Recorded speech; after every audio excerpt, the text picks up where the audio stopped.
ทีมชาติเวียดนามยู23พบกับทีมชาติจีนยู23ในเกมการแข่งขันชิงแชมป์เอเชียค่อยคิดว่าทีมชาติเวียดนามจะสามารถเอาชนะทีมชาติจีนไปได้แน่นอนเฮามาฟังเหตุผลพร้อมบทวิเคราะห์มีดังนี้งานแข่งขันกีฬาบานเตะชิงแชมป์เอเชียยู23รอบ4ทีมสุดท้ายที่จะได้แข่งขันในวันที่20มังกร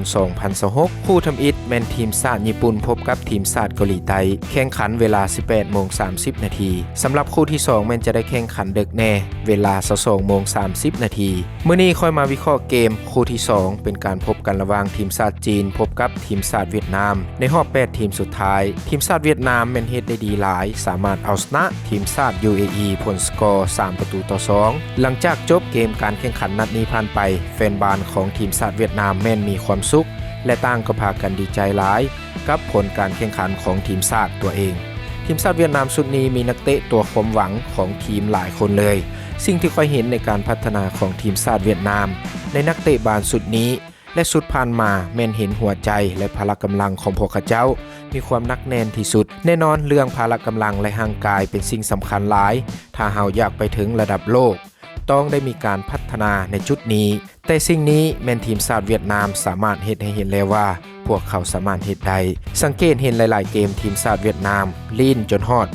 80-90 นาทีพละกำลังของเขาเจ้าแม่นบ่มีหมดถ้ากำลังของนักกีฬาเตะบานได้แม่นจะเป็นเรื่องง่ายและเบาในการวางแทคติกของโค้ชนั่นเองแต่ในเกมนี้ทีมชาติเวียดนามพบกับทีมชาติจีนทั้ง2ทีมค่อยคิดว่าจะมีการแข่งขันม่วนและดุดันแน่นอนเฮาเบิ่งสถิติย้อนหลังจากการพบกันระหว่างทีมชาติจีนพบกับทีมชาติเวียดนามส่วนหลายแม่นทีมชาติเวียดนามแม่นจะเป็นรองทีมชาติจีนเล็กน้อยแต่ว่าในยุคปัจจุบันนี้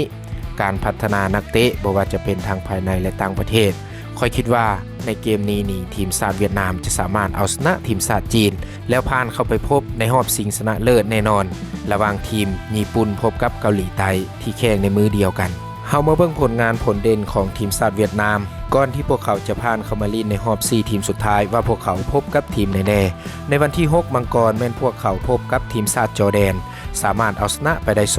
2-0วันที่9มังกรทีมชาติเวียดนามสามารถเอาชนะทีมชาติคีร์กิสถานไปได้